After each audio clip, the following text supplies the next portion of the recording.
السلام عليكم ورحمة الله وبركاته. ازيكم يا حبايب قلبي، اخباركم عاملين؟ يا رب الكل يكون في افضل حال. حلقة جديدة معاكم النهارده مكملين في سورة النساء. نسأل كل حلقة بآية من كتاب الله عز وجل. معانا النهارده الآية 140. ربنا عز وجل بيقول: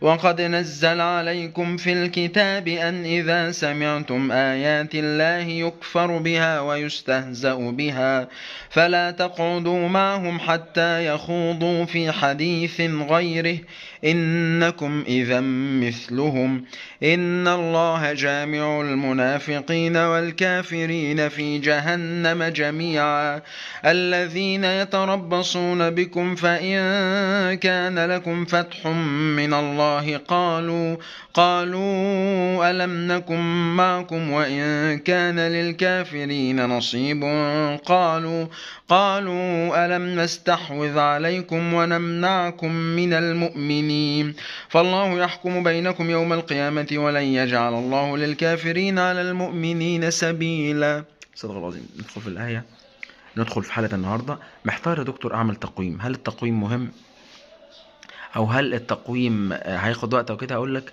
بياخد وقت، وعلى حسب الحاله بتاعتك هي ايه، صعبه ولا بسيطه ولا سهله. بس انت مادام ناوي اتوكل على الله، لان هو بيغير في الشكل خالص، بيحسن معاك لو في اي مشاكل ساعات. لان ممكن التقويم لو عندك عدم رص بيعمل لك مشاكل تانية، التهابات في اللثه وحاجات زي كده.